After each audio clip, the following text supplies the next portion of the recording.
Before we begin the story, let us know where you're watching from by leaving a comment below. If you enjoy this video, don't forget to like and subscribe. Have a wonderful day. Enjoy the story. Lila was at her limit. She hadn't eaten properly in 3 days, and hunger mixed with exhaustion like a constant weight on her shoulders. Her feet ached inside her worn-out sneakers, and her stomach growled so loudly that she had to hug herself just to muffle the sound. She wandered aimlessly, scanning every corner of the city, looking for a help-wanted sign or someone willing to give her a chance anything. A cleaning job, a delivery, a fresh start. She just needed an opportunity. As she bent down to fix her shoelace, she spotted something unusual on the ground. A dark leather wallet, sleek and expensive-looking, lying right next to a streetlight. She picked it up carefully. When she opened it, Lila's heart raced.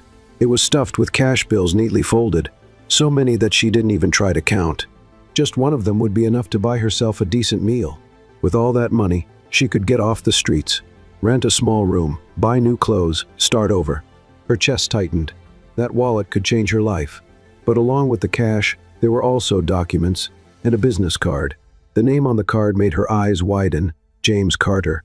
She knew that name. He was one of the most influential businessmen in the country, the owner of a billion-dollar company. And right there in her hands were his personal details, including his home address. Lila took a deep breath, fighting with her own thoughts. The need was overwhelming, but inside her, something spoke even louder, her grandmother's voice, repeating the words she had heard all her life. Do what's right, even when no one is watching. Honesty is worth more than anything money can buy. She closed the wallet firmly. It wasn't hers. As painful as it was, she knew exactly what she needed to do. So, she started walking toward the address. After hours of walking, she finally arrived. The mansion was like another world, tall, imposing, surrounded by sleek walls and a massive metal gate. Just looking at it made Lila's throat dry. She had no idea where to start. She approached slowly and pressed the intercom button. Nothing. She clapped her hands. Seconds later, a man appeared. He wore a dress shirt, black pants, and had a stern expression. He stopped behind the gate, looking her up and down with obvious disdain. "What do you want?" he asked impatiently. "I need to speak with Mr. James Carter." "It's important," the man scoffed, crossing his arms. "Mr. Carter isn't seeing anyone, especially people like you." Lila stood her ground, even as her face burned with shame. "Please, it's very important. I won't take much of his time." He let out a dry laugh. "Listen, we don't give out handouts here, all right? Go try somewhere else. This neighborhood isn't for you." She clutched the wallet against her chest, feeling her heart pound. "I'm not here to ask for anything. I just need to talk to him. It's serious. If he finds out I was here, and you didn't let me speak with him, you'll regret it." The man rolled his eyes. "Oh yeah? And why is that? What do you want with Mr. Carter?" "That's between me and him." The security guard frowned, suspicious. "You think you can fool someone here with this little act?" Lila took a deep breath. She was about to explode. This man had no idea what she was carrying, how her world was falling apart, and yet she had still chosen to do the right thing. "Please," she insisted, her voice steady, "just ask him to come here. If he says he doesn't want to see me, I'll leave. I promise." The guard still looked skeptical, but something in the way she spoke made him hesitate. After a few more seconds of staring at her, he grumbled, "Wait here." Lila let out a shaky breath as he disappeared behind the mansion walls. She stood there alone, staring at the grand entrance that looked more like a palace. The gate remained shut, the wallet still firm in her hands. Her eyes welled up, but she blinked hard. She wouldn't cry, not here, not now. Inside, James Carter was in his office, reviewing reports, when 3 sharp knocks sounded on his door. "What is it?" he asked, without looking up from his screen. "Sir, there's a woman at the gate. She says she needs to talk to you, but she's strange, looks like she lives on the street." James frowned. "And what does she want?"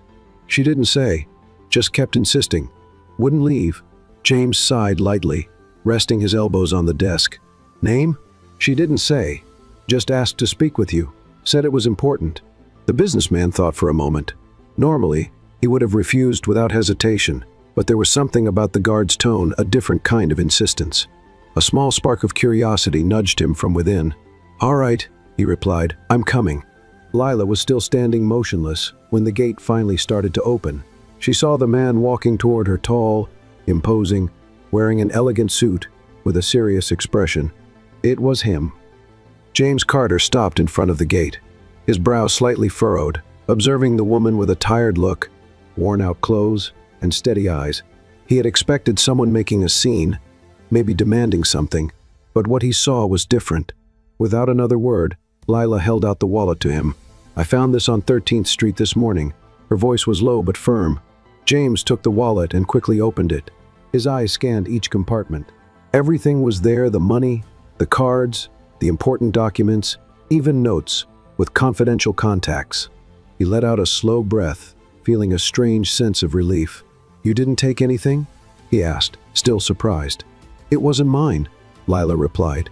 James looked up, studying her. She was unkempt, her hair carelessly tied back, her face pale from the cold, but there was something in her eyes, something strong, honest. "What's your name?" "Lila." "And why did you come all the way here?" She swallowed hard. She wasn't used to conversations like this, especially with someone like him. "Because it was the right thing to do. I wouldn't be able to sleep, knowing I kept something that wasn't mine." James nodded slowly. He was used to people who hid their real intentions, who approached him for personal gain. But this woman, with nothing in her hands and everything to lose, had done the right thing without expecting anything in return. James was silent for a moment. Then he looked at the guard. "Open the gate." "Sir?" The man seemed surprised. "She's coming in." Lila's eyes widened. "There's no need. I just wanted to return. And now you're going to have some coffee or tea or whatever you prefer. You did me a huge favor. Come in." Lila hesitated but stepped forward. She felt out of place, like a misplaced piece in a puzzle. "Make yourself comfortable," he said. "Have a seat. I'll be right back." A few minutes later, James returned with a cup of tea and a plate with 2 cheese rolls. "I hope you like them," he said, handing her the plate. She took it and murmured a barely audible "thank you." It was the first warm drink she had in days. "Do you live nearby?" James asked, sitting in the armchair next to her. Lila stared at the cup for a moment before answering. "Actually, I don't live anywhere. I've been on the streets for a few months now." James raised his eyebrows, surprised. "But you?" "I lost my job. My grandmother passed away. It was just the 2 of us. After she was gone, everything started falling apart: the rent, the bills, and before I knew it, I was alone. And then no one would hire me anymore." She shrugged, as if trying to lighten her own story, but her eyes revealed the exhaustion, the weight of sleepless nights, of constant hunger. "Even so, you returned my wallet," he said, breaking the silence. "Even though you could have taken it." Lila just nodded. There was nothing more to say. James studied her more closely. There was something about her, a quiet strength, a kind of honesty he rarely saw in people anymore.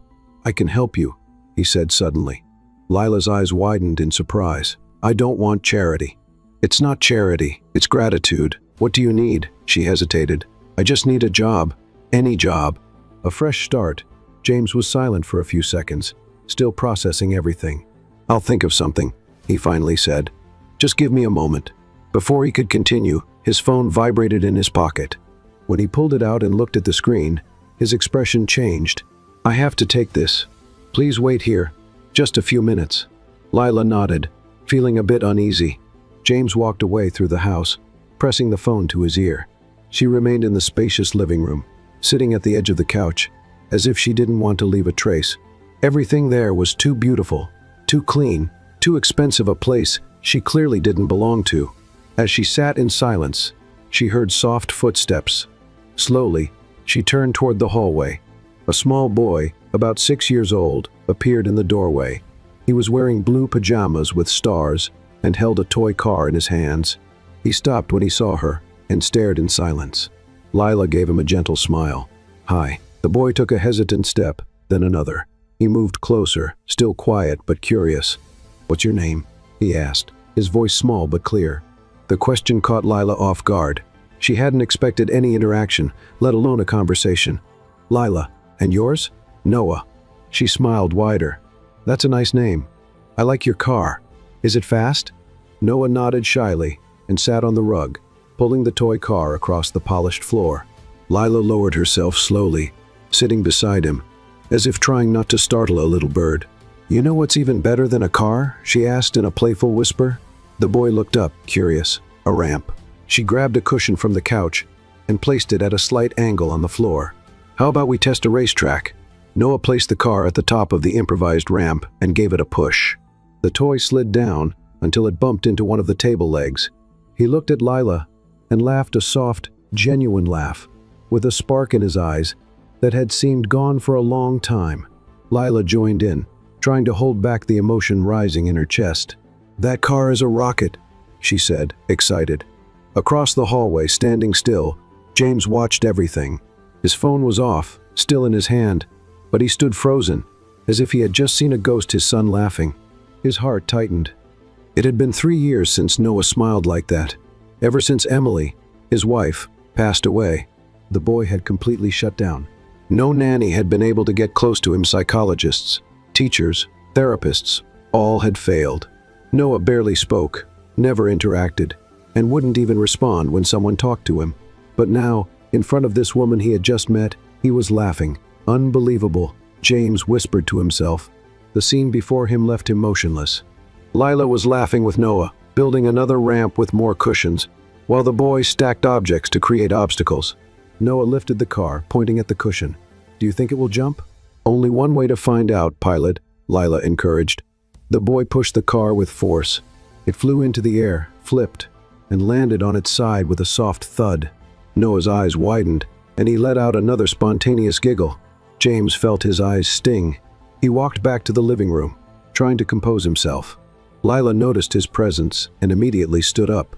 "I'm sorry, he came to talk to me," and James raised a hand. "Don't apologize. That was the most amazing thing I've seen in a long time." Noah looked at his father and, to his surprise, spoke without being prompted.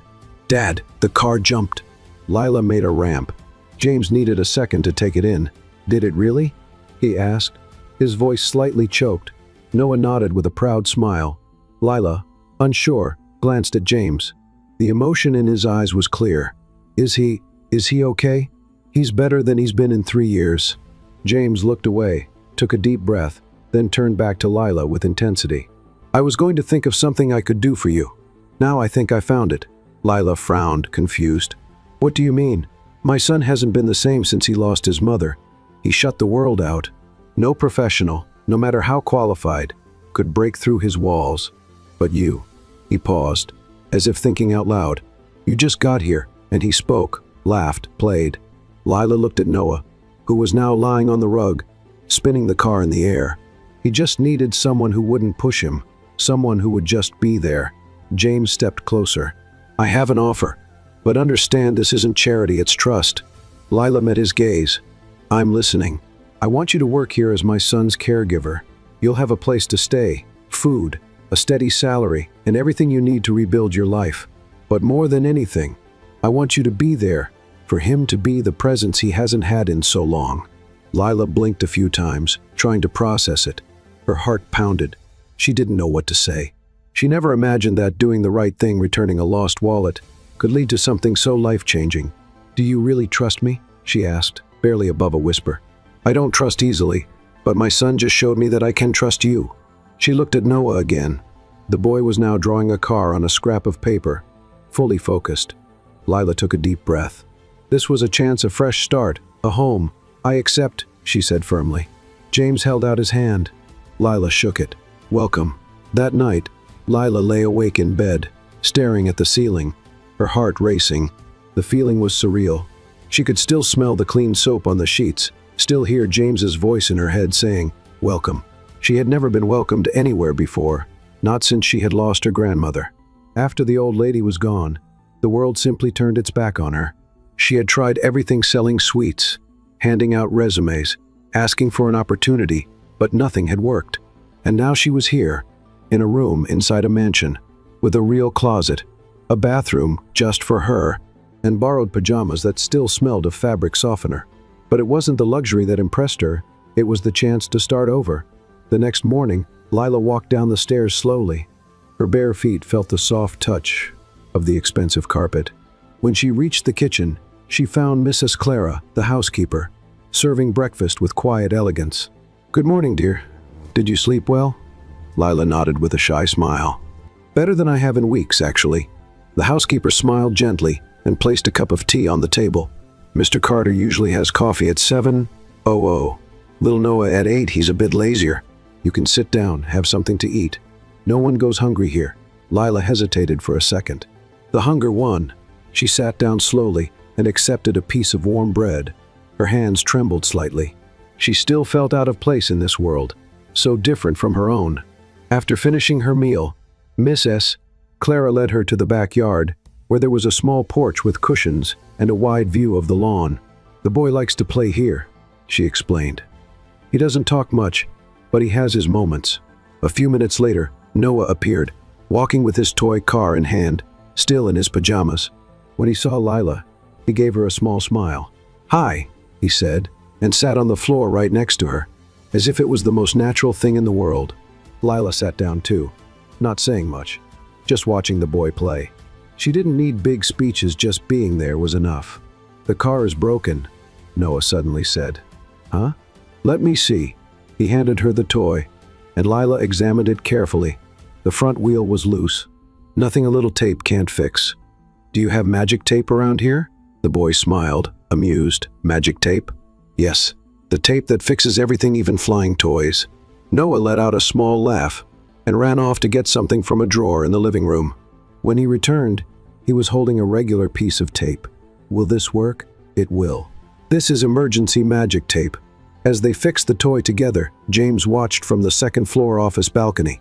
He held a cup of coffee in his hands, but his eyes were locked on the scene below. Lila sitting on the floor, her hair tied with an old elastic, wearing simple borrowed clothes, smiling gently at his son, who was now laughing out loud. It was almost impossible to believe. He tried to remember the last time he had heard such a spontaneous laugh from Noah. It had been on his 4th birthday, just before the accident. After losing his mother, the boy had gone silent. His world had shut down. James had tried everything: new toys, therapists, special schools, trained professionals. Nothing had worked. But now, a stranger, a homeless woman, had done what no one else could. That afternoon, James called her in for a conversation. "Lila, could you come here for a moment?" She entered the room with her head slightly lowered, a little unsure. "Yes, sir? You can call me James," he said, without taking his eyes off his laptop. "How was your morning?" "Good."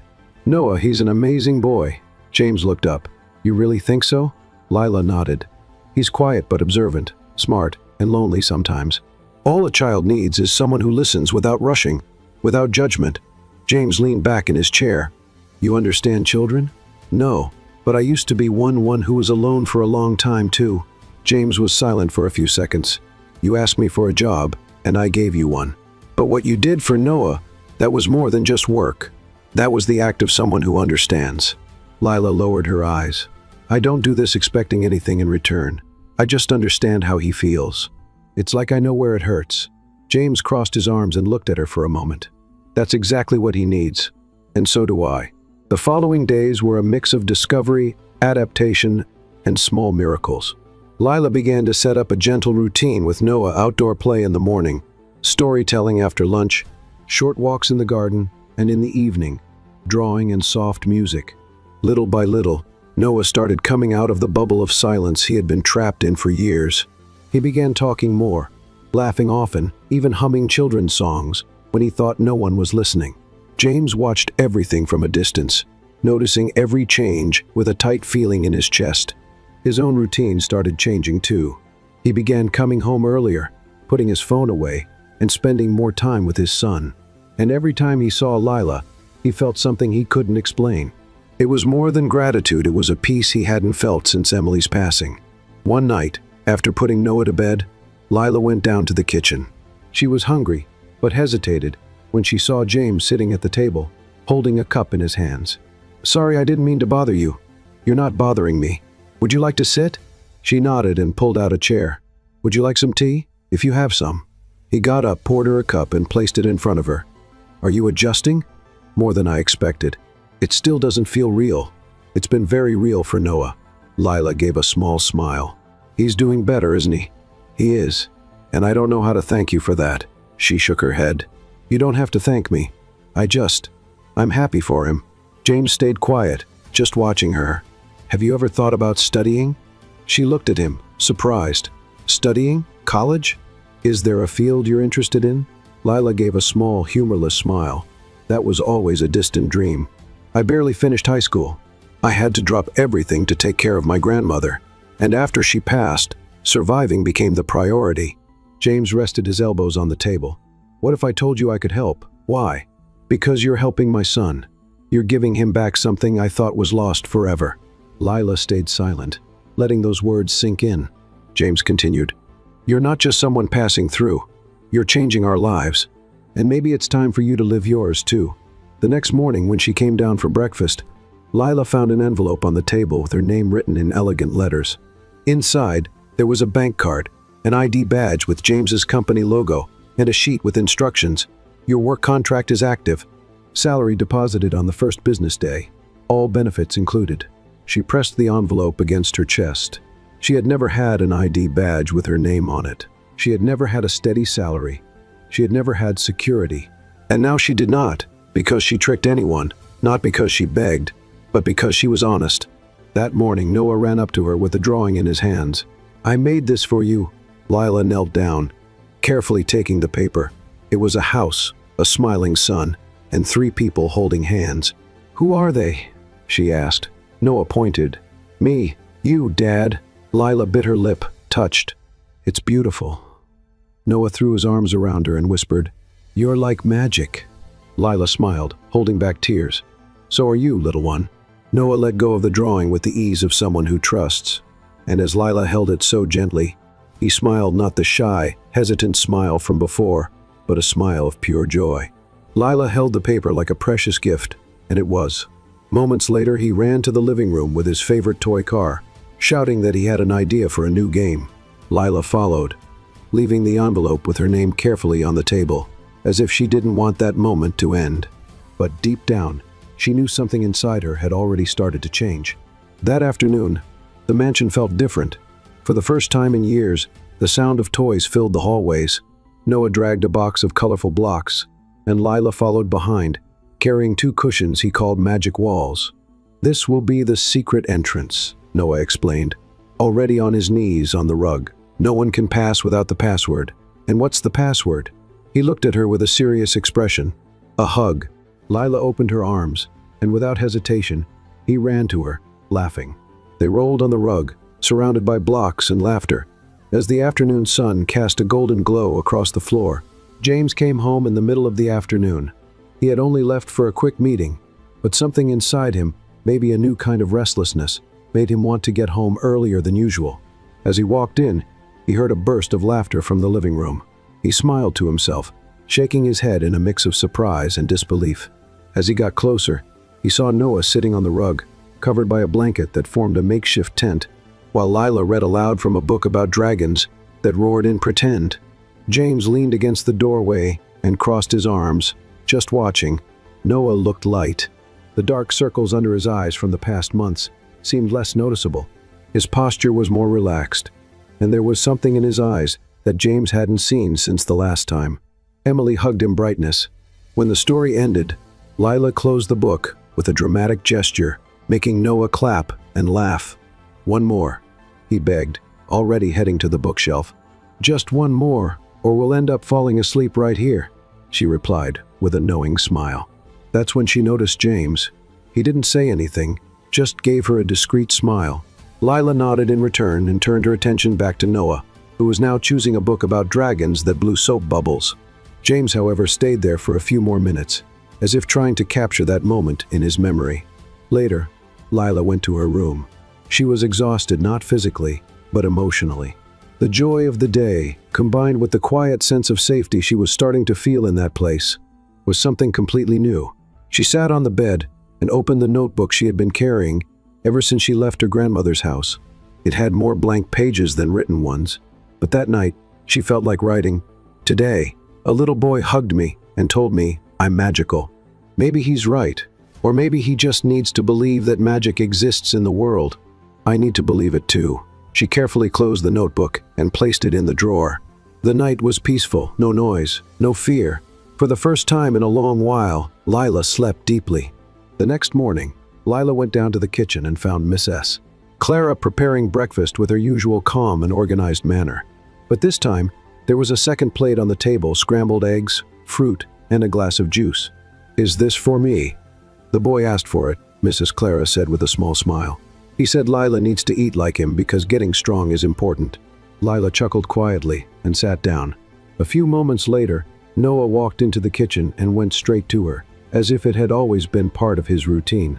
He sat next to her, grabbed a banana, and started talking about a dream he had about an astronaut giraffe. James appeared a few minutes later, already in his suit. "Ready to leave. Everything okay here?" he asked. Noah answered with a big smile. "Lila's going to help me build a rocket today." James raised an eyebrow, surprised. "A rocket?" "Yes, with boxes and aluminum foil." Lila just shrugged, as if saying, "You haven't seen anything yet. Just let me know if you plan on taking off," James said, laughing.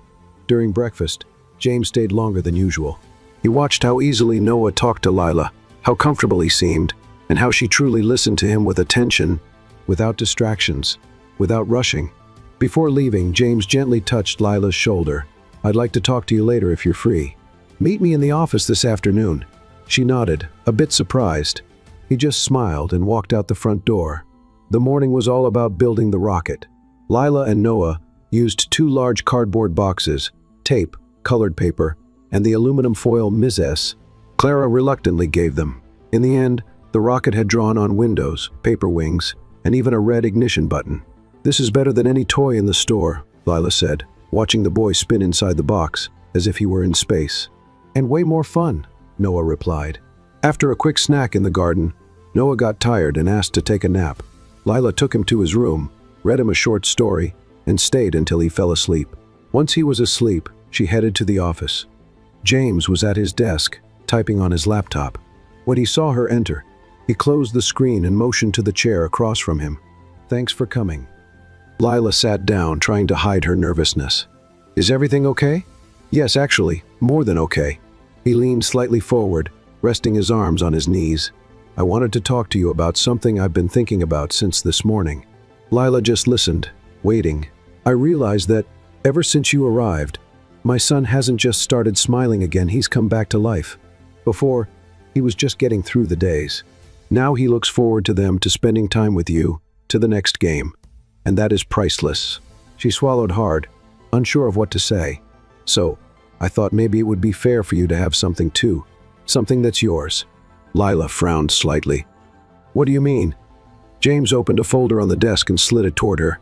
"This is a technical course program, with both in-person and online classes, educational psychology. It's directly related to what you're already doing. And if you're interested, I'll cover all the costs, materials, transportation, everything." Lila's eyes widened in surprise. "James, this is a lot." "It's not. It's the least I can do. You have talent, you have empathy. You have a gift, and more than that, you have the heart that many professionals out there are missing." She hesitated. "But what if I can't do it? You already have. Look at Noah, and look at yourself." Lila lowered her eyes, trying to hold back her emotions. "No one has ever believed in me like this before. Then it's time for you to start believing." That night, after Noah fell asleep, Lila stepped outside into the garden and sat on the wooden bench beneath the oldest tree on the property. The breeze was gentle, and the sky was clear. The stars shone brightly. James appeared a little later, carrying 2 mugs of tea. He handed one to her and sat down beside her. "I like this place," he said. "Emily used to come here whenever she needed to think. I can see why. It feels like the world slows down here, and sometimes we need that." Lila held the cup with both hands. The steam rose, warming her face. "You blame yourself for everything, don't you?" The question came unexpectedly. James turned slowly. "I'm sorry," she said quickly. "I didn't mean to intrude." "You're right," he sighed. "I was on the phone with her when the accident happened. The call dropped, and then there was only silence." Lila didn't say anything. She just let her presence fill the space. "I shut down from everything, from everyone, even from Noah. And even though I was physically here, I wasn't really here." He turned to look at her. "But you brought him back. And in a way, you brought me back too." Lila smiled, feeling her heartbeat faster.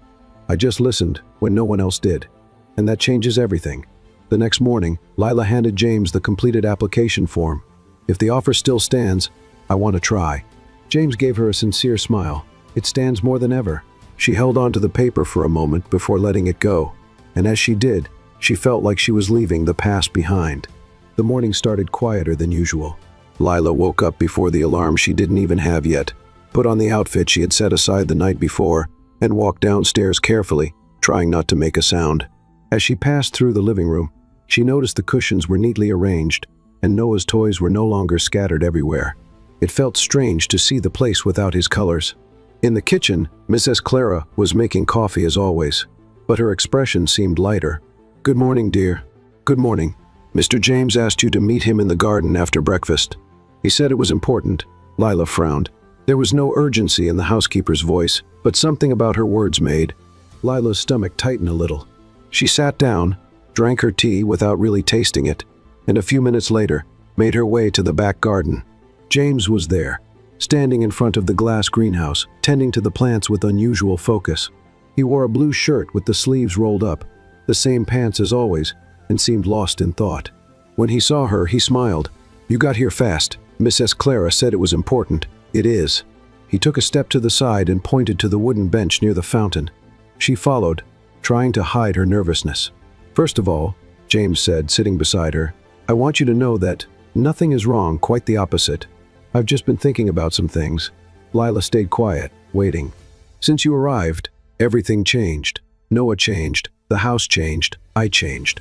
He crossed his arms over his chest, and I realized it's not just about work, it's about presence. She didn't say anything, but her heart was beating faster. "There's something about you, Lila, that brings peace, that transforms the environment without you even realizing it. And I'm not saying this out of gratitude, it's deeper than that." Lila looked away, feeling self-conscious. "I don't know what to say." "You don't have to say anything. Just listen." He took a deep breath, as if carefully choosing his words. "I have an event this week, a formal business dinner. It's important, and I wanted to invite you." She turned to him, surprised. "Invite me?" "Yes, to go with me." Lila blinked a few times, trying to process. "But why?"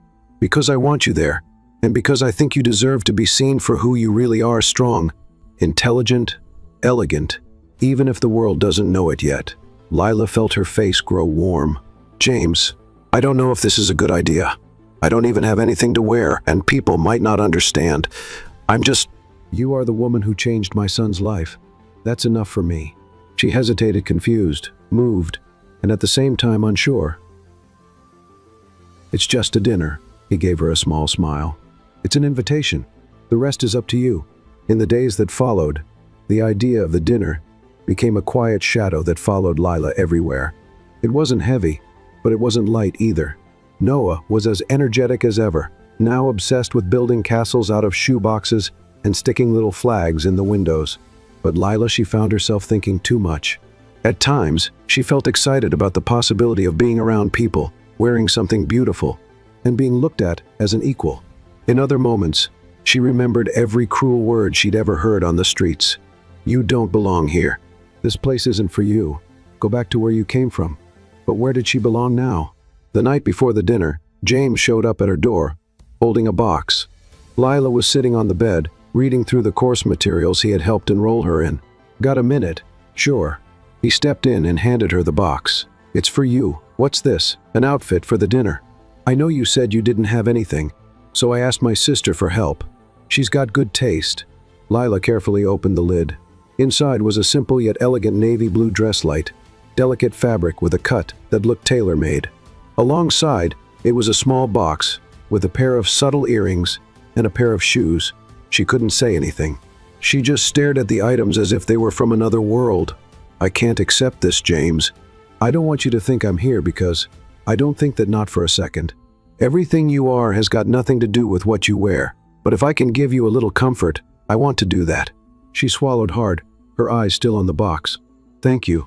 You'll look beautiful," he said before leaving. The next day, as Mrs.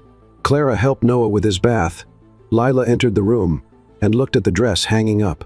She took a deep breath, like someone preparing to jump off a cliff. She carefully put the dress on, styled her hair in a simple bun, put in the earrings, and finally slipped on the shoes. When she looked at herself in the mirror, for a moment, she didn't recognize the woman staring back. Was that her? She descended the stairs slowly, her heart racing. When she reached the living room, she saw James waiting. He wore a dark suit, a silver tie, and stood with a confident posture. But when he saw her, for a second, his composure broke. Wow. Lila bit her lip, unsure of where to put her hands. "Is everything okay? You look stunning." She blushed. "Thank you." He offered his arm. "Ready?" She nodded and accepted the gesture. The hotel ballroom was large, with sparkling chandeliers and well-dressed people everywhere. James guided Lila naturally, not minding the curious looks. Some greeted him with respect, others with surprise, but he kept moving forward, as if nothing affected him. "Are you okay?" he asked quietly, as they neared the reserved table. "I'm trying to look calmer than I feel," he laughed. "You're doing great, but if you want, we could sneak out through the kitchen." Lila smiled. "Let's at least wait for dessert." During dinner, Lila stayed mostly quiet. She observed, listened, and responded politely. James, on the other hand, was completely at ease, but the whole time, whenever he could, he looked at her. And whenever he did, it felt like the world around them quieted. After dessert, when some of the guests started leaving, James leaned in and said, "Do you want to take a walk?" Lila nodded. They left the ballroom through a side door and walked into a small garden lit by tiny lights hanging from the trees. The sound of the fountain filled the air with a rare kind of peace. "Why did you bring me here?" she asked. James stopped walking and looked at her. "Because I wanted you to see what it's like to be looked at the right way." She furrowed her brow slightly. "The right way?" With respect, with admiration, with enchantment. Lila looked away, nervous. "James, I know what you must be thinking, that we live in different worlds, that none of this makes sense. But Lila, since you came into my life, I've never been the same." She stared at him, surprised. "You're saying that?" "I'm saying I'm falling in love with you." Lila opened her mouth, but no words came out. James took a step closer. "I'm not asking for anything right now. I'm just being honest, because you deserve that too." She felt her eyes start to tear up. "I need some time. I'll give you all the time you need. I was just a man who hadn't smiled in 3 years, and now I can't stop smiling." She laughed through the tears. "James, it's okay, Lila. I just wanted you to know. The rest will build slowly." She took a deep breath, trying to organize her thoughts. But deep down, something inside her already knew she would never be able to look at him the same way again. On the way back from the dinner, the silence in the car was different. It wasn't uncomfortable, it was dense, filled with unspoken thoughts. Lila looked out the window, the city lights reflecting on the glass, as she tried to make sense of what she was feeling. James's words still echoed inside her like a wave rolling in and out. "I'm falling in love with you." She didn't know how to respond, but she also couldn't ignore it. James kept his eyes on the road. There was no rush, no expectation, just the certainty that he had done what needed to be done, told the truth. When they arrived, James stepped out first and walked around the car to open the door for Lila. She gave him a shy look of thanks, and as she passed him, she felt the warmth of his quiet gesture. Noah was already asleep.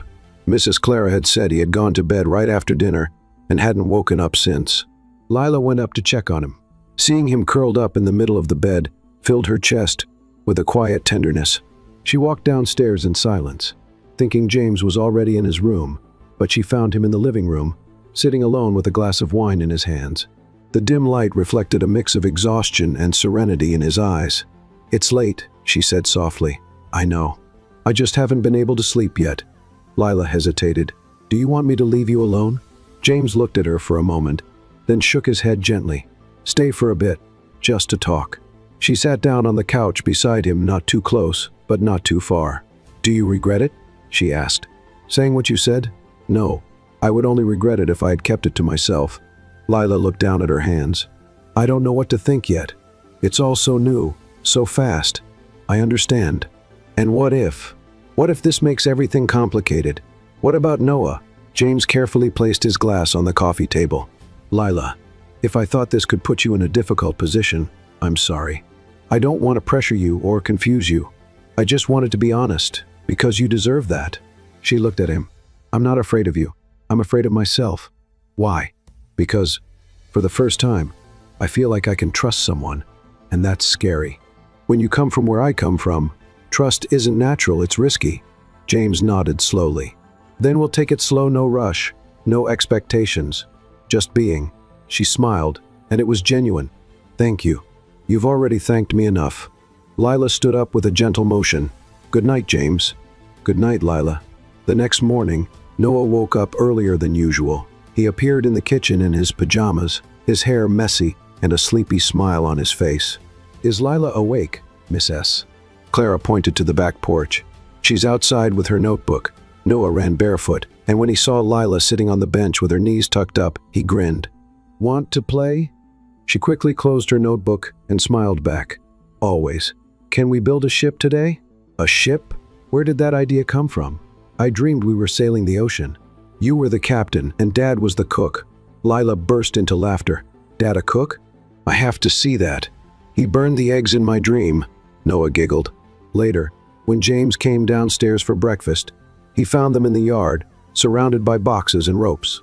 Lila was wearing a newspaper hat, and Noah was holding a spoon like a sword. "Did I wake up in a cartoon?" James asked, raising an eyebrow. "We're at sea," Noah shouted. "And you're the cook. Are you making pancakes?" James pretended to be offended. "So you put me to work?" Lila laughed. "Of course. Every ship needs a full crew." James pretended to think. "All right, but my pancakes come with a surprise filling." Noah's eyes widened. "Is it jam? Pickles? Yuck." By the end of the afternoon, Lila went upstairs to take a shower. James was on the library porch, reading some contracts, when he heard footsteps behind him. "James?" It was Lila. She held a signed enrollment form, and the documents needed to start the technical course he had suggested. "It's decided," she said. "I'm going to try." James stood up. "That's wonderful, Lila. Really. I was scared. I still am. But if I wait to stop being afraid, I'll never move forward. Fear means you're heading towards something important." She took a deep breath. "Thank you for believing in me. Thank you for showing me that believing in people is still worth it." They stood in silence for a moment, eyes locked. "Well, I have some reading to finish," she said, breaking the moment with a shy smile. "All right." "Oh, Lila?" She turned at the door. "Yes, this is going to be a great beginning." Throughout the week, James and Lila started running into each other more often outside of their time with Noah, sometimes at the cafe, other times at the library, or even in the kitchen when she was making something she had learned from her grandmother. Their conversations became more natural. Their glances lasted longer. Their silences felt fuller. One evening, while Lila was washing the dishes, James walked up to her, holding a glass of juice. "Need some help? Do you know how to wash dishes? I know how to run multi-million-dollar companies, but dishes? That's a challenge." "Then start by drying." He grabbed a towel and stood beside her. They worked in silence for a few minutes until James spoke. "Do you believe people can find their way back to each other, even after getting lost?" Lila thought for a moment. "I do, but only if they want to, and if there's someone waiting for them on the other side." James nodded. "I lost myself after Emily was gone. Everything lost its color. Noah became my only focus. But now, sometimes I see a glimpse of light where there used to be only darkness." Lila looked at him gently. "And what will you do with that light?" He held her gaze for a few seconds, then gave a small smile. "Try not to put it out." The next morning, Lila went downtown to buy supplies for her course. James had given her a company card for study-related expenses, but she refused to spend more than necessary. When she returned, she found Noah in the garden, waiting for her with a crumpled flower in his hands. "This is for you," he said. "Wow, it's beautiful. I picked it from the garden. Mrs. Clara got mad, but I told her it was special." Lila hugged him. "It's the most special flower I've ever received." Later that afternoon, Lila walked up to James with an envelope. "This is what's left of what you gave me. I only bought what I needed." "Lila, you don't have to." "Yes, I do. I want you to know I'm grateful, but I don't want to take advantage of your generosity." He took the envelope, looked at her and said, "You're one of the most honest people I've ever met." She smiled. "And I'm just getting started." James took a deep breath, like he wanted to say more, but he held back. "I know." Later that night, James walked into the living room. He found Lila sitting on the rug with Noah asleep in her lap. She was gently running her fingers through his hair, a peaceful look in her eyes. He fell asleep here. He couldn't stay awake until the story was over. James stepped closer, crouched down, and carefully picked Noah up. The boy curled up against his father with a deep sigh. Lila watched. "You two have a beautiful bond." James looked at her as he stood up. "He started smiling again because of you. He just needed to remember how." And me? Lila bit her lip. Maybe you just need to trust what you're feeling. James paused at the hallway door. What if I already am? She didn't answer, but her smile said it all. Mornings at the mansion had changed. The silence that once filled the halls was now replaced by sounds that had been missing for a long time, running footsteps, muffled laughter, curious questions, and even children's songs playing at the lowest volume. Noah woke up early, almost every day, full of excitement no one could quite explain except Lila. She was the reason. And to James, she was the answer to everything that had been happening. That week, something new had started. Noah began drawing scenes from their daily life, small, colorful pages, with pictures of him and Lila in the garden, cooking together, or inside a cardboard spaceship. The colors were bright, and more than that, the smiles were always there. One afternoon, while organizing the playroom drawers, Lila found one of his drawings. It was a house. At the top, he had written, "My home." Inside, he had drawn himself, Lila, and James holding hands. She stood there, holding that piece of paper like it was priceless. Mrs. Sayas. Clara, who had mostly been an observer until then, started to step in more. One day, while slicing fruit in the kitchen, she looked at Lila with a smile that held both admiration and understanding. "The boy came back to life," she said without looking up. And not because someone told him to smile. Lila was washing dishes. She turned slowly. "I just stayed close. He's the one who decided to open up. People only open up when they feel safe." Mrs. Clara wiped her hands on a dish towel. "And not just anyone can offer that kind of safety." Lila smiled but didn't reply. She still found it hard to accept compliments, but deep down she knew something had changed. On Friday night, James got home later than usual. Meetings had run long, and he lost track of time. When he walked through the door, the clock was already nearing 10. He was exhausted, but still, he went straight to Noah's room. He opened the door slowly and found his son fast asleep next to the bed on the mattress. Lila pulled out every night. She was also sleeping, her face calm, a closed book resting on her chest. James stood there for a moment, just watching. It was a simple scene, but it hit him deeply. Since Emily's passing, he hadn't seen his son sleep so peacefully. And he never imagined that it would be another woman, someone who had been a stranger just days ago, who would bring that sense of peace back. He walked back downstairs quietly. He poured himself a glass of water but didn't drink it. He just stood there in the kitchen, feeling the world move slowly around him. The next morning, Noah walked into James's office, holding a box. "Dad, can I show you something?" James closed his laptop. Of course. The boy climbed onto the leather chair, set the box on the desk, and started pulling out drawings he had made during the week. Each one captured a different moment, Lila pushing him on the swing, the two of them making pancakes, the house glowing with stars, drawn on the ceiling. James looked at them in silence, paying close attention. "You drew all this?" Noah nodded with a shy smile. "I like keeping good things." James gently touched one of the papers. "Do you miss Mom?" The boy was quiet for a few seconds, then nodded again. "But now I miss her less." James swallowed hard. "Why?" "Because now there's Lila, and when she's here, my heart doesn't feel so heavy." The words hit directly, without hesitation. James felt his eyes sting, but he didn't let the emotion take over completely. He pulled his son into a silent, tight hug. Later, when Lila walked into the office with a cup of tea, she found the drawings still spread across the desk. "He showed you?" James looked up. "He did all of them, and he told me something I'll never forget." Lila set the cup down carefully. "Noah has a rare sensitivity. It's like he understands the world without needing many words. He said his heart doesn't feel heavy when you're around." Lila froze for a second. "He said that?" James nodded. "And I understand what he meant. I feel it too." She looked away, swallowing hard. "James, I'm not pressuring you, Lila, but we can't keep pretending this is just a working relationship. It's growing, and I can't ignore it." Lila slowly sat in the chair across from him. "I can't pretend either. But I'm afraid." "Of what?" "Of believing I can be part of this and then being cast aside or not being enough." "You already are. Since the day you walked through that door with my wallet in your hands." She let out a small laugh, trying to hold back the emotion. "Who would have thought a lost wallet would change everything? I lost so much back then, Lila.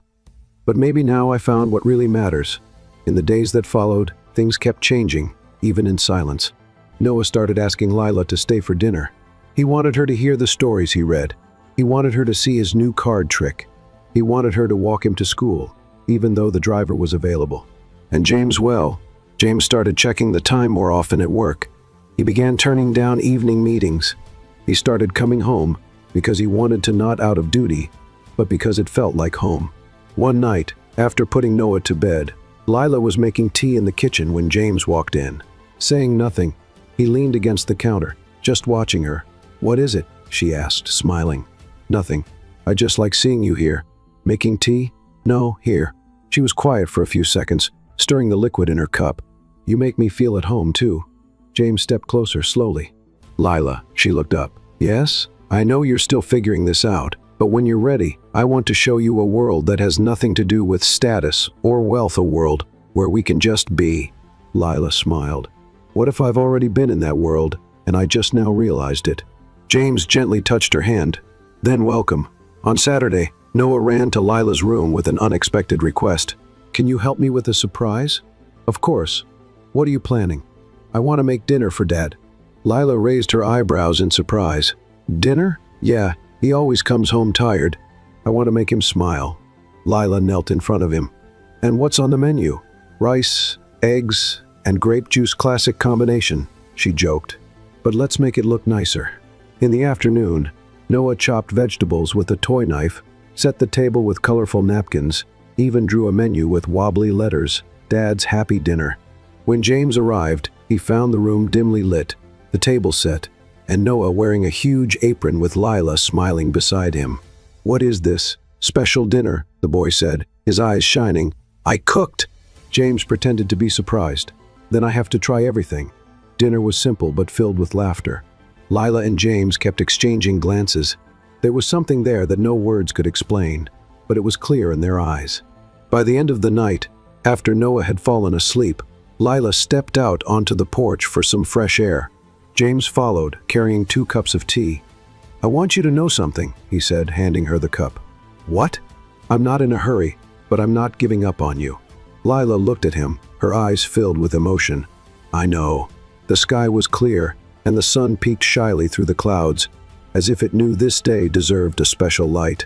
Noah, excited since the night before, bounced around while Lila packed a bag with fruit, water, and a picnic blanket. "Dad, are you ready?" he shouted from the hallway. "Almost," James called back, trying to finish putting on his sneakers.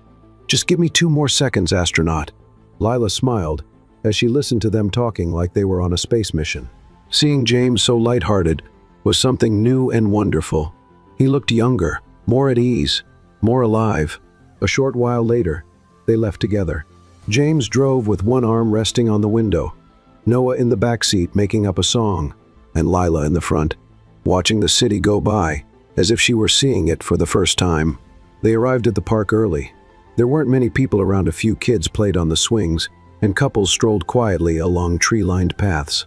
Noah took off running as soon as he saw the playground. "He didn't even wait for us to get out of the car," Lila said, laughing. "That's a good sign." James opened the door and glanced at her. "It means he trusts that we'll be there when he looks back." She nodded in silent agreement. They spread out the blanket under a big tree, with a view of the slide. Lila took off her shoes and sat cross-legged, while James leaned against the trunk, watching her from a distance. "Have you ever thought about having kids?" he asked suddenly. Lila looked at him, surprised. "I have, but I never thought it could actually happen, not with the life I used to have." "And now?" She smiled softly. "Now I feel like anything is possible." James lowered his eyes for a moment, then looked back at her. "You're amazing, Lila." She looked away, unsure how to respond. She was still getting used to how directly James saw her, not as someone who needed saving, but as someone who mattered. A few minutes later, Noah ran back, his face flushed, breathing hard. "Lila, come with me on the slide." "Oh no, now?" she asked, pretending to be exhausted. "Now." She laughed, got up, and ran with him to the playground, climbing the steps as if she were scared. Noah slid down first, cheering. Lila followed, laughing loudly. James watched from a distance, arms crossed, unable to hide his smile. That image of the two of them playing, having fun, was exactly what he never knew he needed to see. After the slide, they went on the seesaws, the merry-go-round, and finally, Noah's most anticipated moment, the picnic. They sat under the tree, sharing sandwiches, apple slices, and cookies. "This is the best day of my life," Noah declared with his mouth full. Lila laughed. "Even better than the day you got your toy rocket?" "Way better." James looked at Lila and joked, "You outdid my gift." "Congrats."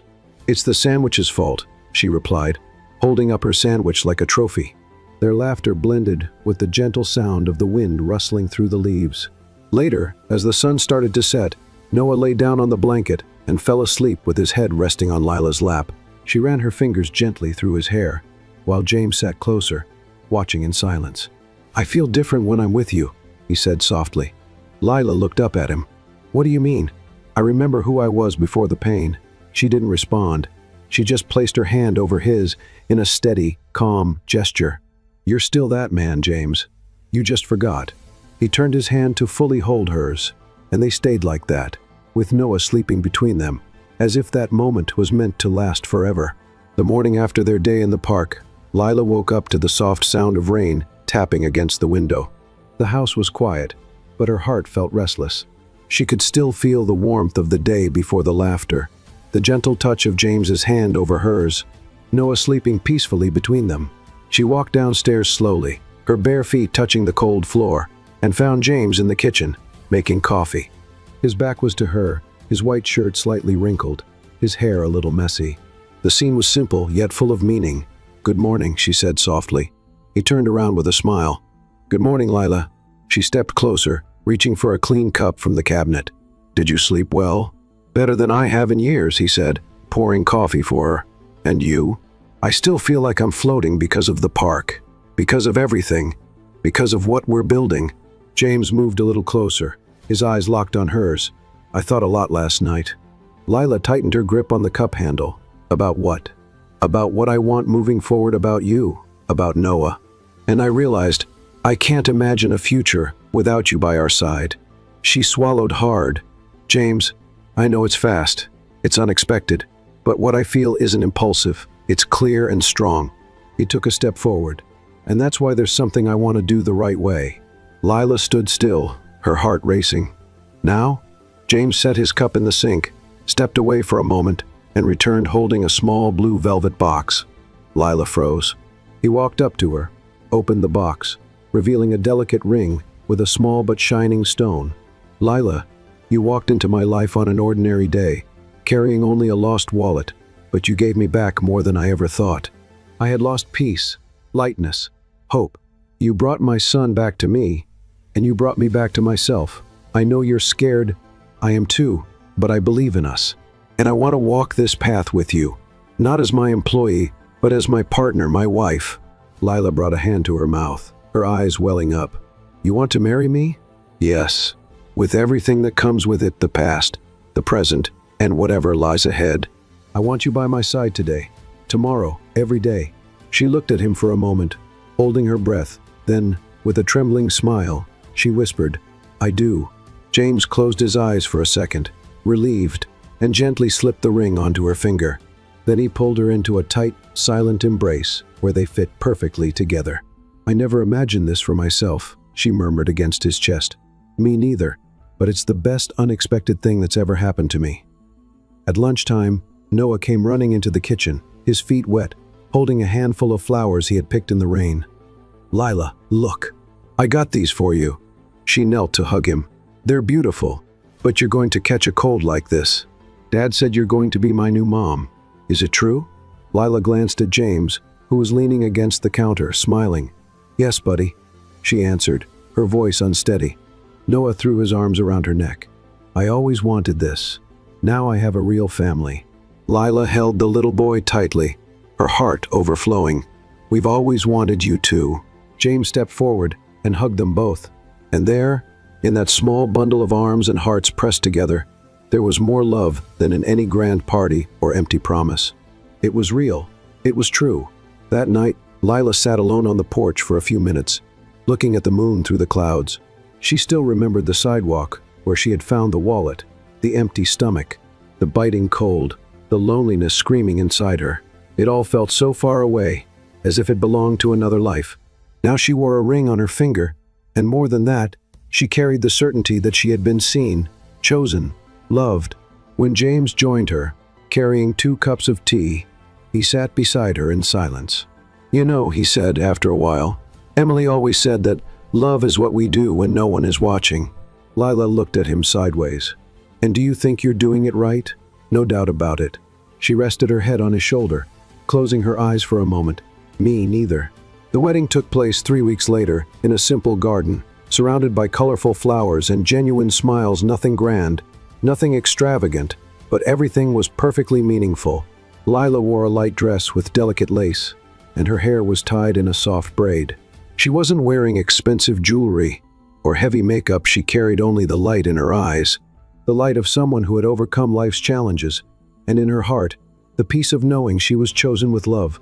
James wore a dark blue suit and hadn't taken his eyes off her since the moment she appeared at the garden entrance, holding Noah's hand. "Come on, Mom," the boy whispered, excited. Lila smiled, squeezing his hand gently. "I'm right here, my love." It was Noah who walked her to James, taking small, proud steps, carrying a little box with the wedding rings. All eyes were on them, a picture that spoke for itself. When it was time for the vows, James spoke first. "Lila, when I met you, I had lost faith in so many things, in hope, in the future, in love. But you walked into my home, bringing more than honesty. You brought life. Your presence healed my son, and it healed me too. Today, more than just saying I do, I give you my whole heart, and I promise never to let it fall again." Lila took a deep breath. Tears were already rolling down Miss S. Clara's face in the front row. "I came here afraid, with nothing, carrying the weight of the world on my shoulders and a wounded soul. But then I found you and Noah, and a house that became a home. You didn't save me. James, you saw me. And I promise, I will never let pain take the place of the love we have now." They exchanged rings under a clear sky and a gentle breeze, as if even the universe was celebrating their union. The reception was joyful, but simple music, chosen by Noah. Homemade treats from Miss S. Clara, laughter everywhere. Lila danced with James under the warm glow of string lights hanging from the trees, while Noah ran around with his school friends, dressed in a tiny suit. Later that night, James pulled Lila aside to a quiet corner of the garden, under a pergola decorated with fairy lights. "Did you know I've always hated parties?" he said with a smile. "So why are you loving this one?" "Because you're in it." Lila laughed, and he pulled her close, wrapping her in a gentle embrace. "I never thought I'd be this happy again." "Me neither. But sometimes life surprises us. Sometimes it saves us." The days that followed were as light as spring mornings. Their home life changed, but there was no rush. Lila still took care of Noah, still made his snacks, still read him bedtime stories, but now she did it as a wife and as a mother. Noah, in turn, seemed to grow more each day, his confidence, his energy, the spark in his eyes. He was different whole. One night, as they were watching a movie together in the living room, the boy curled up in Lila's lap and whispered, "Mom?" "Yes, my love. We'll never be apart again, right?" She kissed his hair. "Never. You're mine forever." A few months later, Lila walked into the room with a different smile. James was reading a report on the couch when he saw her approaching with her hands behind her back. "Everything okay?" he asked, curious. She bit her lower lip and handed him a small white box. James took it and slowly opened it. Inside was a pregnancy test with 2 clear lines. He looked up, surprised, and she nodded before he even had to ask, "We're having a baby?" "Yes. You're going to be a dad again, James." He jumped up, laughing and crying at the same time. He hugged Lila tightly, spinning her around in the middle of the room like a kid, then kissed her forehead with all the love in his heart. "This is more than I ever imagined for my life." "Me too. But look where we are now." At dinner that night, Noah didn't immediately understand why they were smiling so much. But when Lila knelt beside him and took his hand, everything became clear. "There's a little baby growing in here, my love," she said, placing his hand on her belly. Noah's eyes widened. "Really? Really? I'm going to be a big brother?" "You sure are, champ," James confirmed. Noah was silent for a few seconds, then smiled with pride. "I'm going to protect them, just like you protect us, Dad." James felt his heart swell. That sentence meant everything. Time passed. The baby was born, a little girl named Rose, after the grandmother Lila had loved so much. Small, strong, with bright eyes and an easy smile, and the house once too big for a man and a grieving boy was now full of life, with the smell of fresh baked cake, the sound of scattered toys, and laughter echoing down the hallways. Lila had become more than a wife, more than a mother. She was the heart of this new life. James, in turn, was no longer just a CEO. He had become a whole man. One evening, sitting on their usual porch with their children fast asleep, James held Lila's hand and looked up at the starry sky. "Do you still remember the day you returned that wallet to me?" "How could I forget? That day, I didn't think I was just losing my wallet. I was losing myself. But now I understand. I didn't lose anything. I gained something, because that wallet led me to you." Lila rested her head on his shoulder. "And I thought I was just doing the right thing. But without knowing it, I was walking straight toward the place where my heart would finally find peace." James wrapped his arms around her, and they stayed there in silence, listening only to the sound of the leaves dancing in the wind.